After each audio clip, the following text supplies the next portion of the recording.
इस उपन्यास की जरिए आप अफ़गानिस्तान में इन तमाम हिस्टोरिक इवेंट के बारे में जान सकते हैं। इस बुक के जो ऑथर हैं द काइट रनर के, वो हैं खालिद हुसैन। तो पार्ट फर्स्ट को देखते हैं। उसमें क्या लिखा गया है कि आमिर नाम का एक पठान लड़का अपने पिता के साथ अफ़गानिस्तान के काबुल में रहता था। उनके घर में अली नाम का एक नौकर भी रहता था जिसका बेटा था हसन। आमिर की उम्र का ही था। वह हज़ारा समुदाय के थे जिन्हें नीची नज़रों से देखा जाता था। दोनों ही बच्चों की मां नहीं थी। आमिर और हसन साथ साथ खेलते थे। आमिर को पतंग उड़ाने का शौक था। जब भी वह दूसरे की पतंग काटता तो हसन कटी पतंग के पीछे जाता और उसे ढूंढ कर लाता। कटी पतंग लाने वाले को ही वहीं काइट रनर कहा जाता था। इस तरह हसन आमिर के लिए काइट रनर की तरह काम करता था, जो इस नॉवल का शीर्षक भी है। आमिर के पिता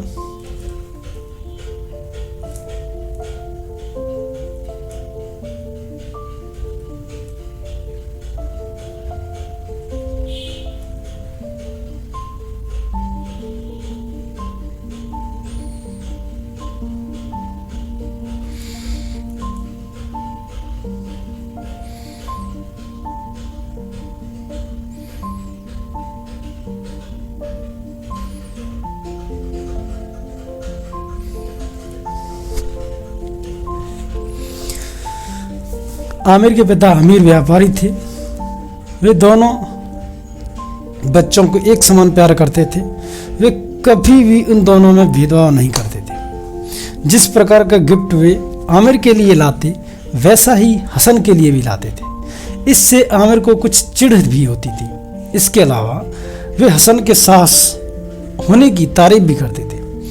आमिर के पड़ोस में राहिम खान नाम के एक अच्छे व्यक्ति भी रहते थे। आमिर अक्सर उनसे मिलने जाता था।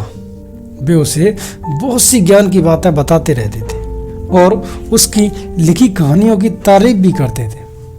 वहीं पड़ोस में आसफ नाम का लड़का भी रहता था जो गुंडा टाइप था। वहाँ अक्सर आमिर का मजाक उड़ता था क्योंकि वह हसन के साथ खेलता था और कहता था कि आगे से उसके साथ नहीं खेले। लेकिन आमिर उसकी बात पर कोई ध्यान नहीं देता था। एक दिन आमिर और हसन खेल रहे थे तो असफ आता है और आमिर को मारने की कोशिश करता है, लेकिन हसन अपनी गुलेल, जिसको कहते हैं सेलिंग शॉट, से असफ को डरा देता है, भगा देता है। असफ जाते हुए धमकी देता है कि एक दिन इसका बदला ज़रूर लेगा। एक बार सर्दियों में पतंगबाजी का टूर्नामेंट हो रहा था। आमिर भी उसी में भाग लेता है। वह दूसरे लड़कों की पतंग काट देता है और जीत जाता है। हसन भागकर पतंग लेने जाता है। जब काफ़ी देर तक हसन वापस नहीं आता तो आमिर भी उसके पीछे जाता है। जब वह एक सुनसान गली में पहुंचता है तो देखता है कि असफ के दोस्त ने हसन को ज़मीन पर पकड़ रखा था और आसिफ उसका रेप कर रहा था। आमिर यह सब देखकर डर जाता है और बिना कुछ किए वापस आ जाता है। जब हसन पतंग लेकर वापस आता है तो आमिर ऐसे दिखाता है कि जैसे उसे कुछ पता ही नहीं है। हसन के साथ क्या हुआ, आमिर को लगता है कि अगर उसके पिता अपने पिता को यह सब बात बताया तो शायद वे उसकी कायरता के लिए जिंदगी भर उससे नफरत करेंगे। इसीलिए वह चुपचाप रहता है, लेकिन वह अंदर से पछतावे की आग में जलता रहता है।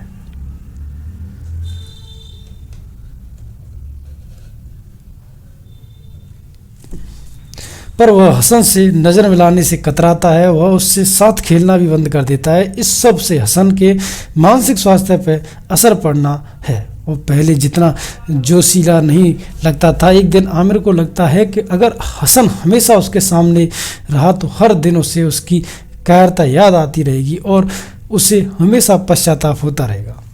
वह चाहने लगा कि हसन उसके घर से चला जाए। एक दिन आमिर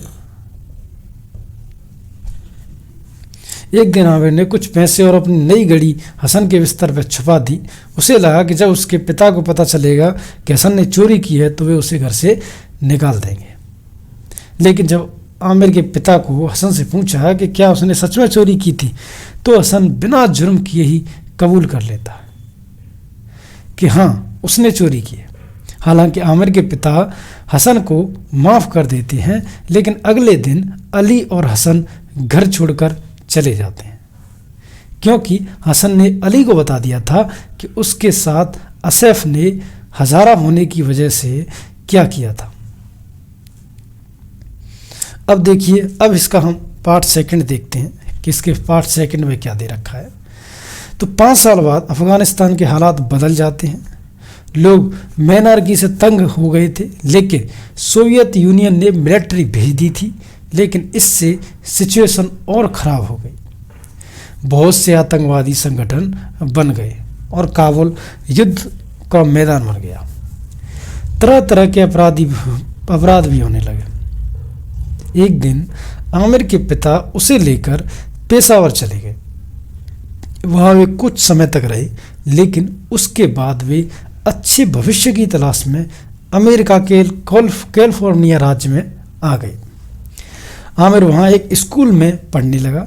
उसके पिता एक गैस स्टेशन पर काम करने लगे। अब वे पहले जितने अमीर नहीं रहते।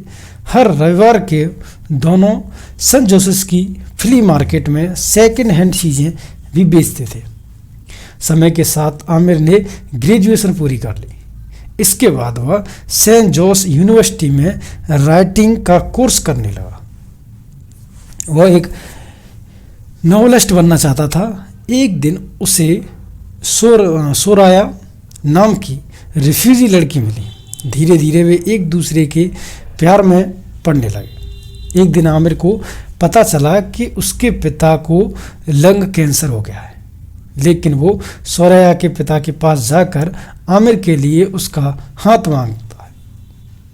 वे इसके लिए राजी हो जाते हैं और इस तरह आमिर और सोराया की शादी हो जाती है।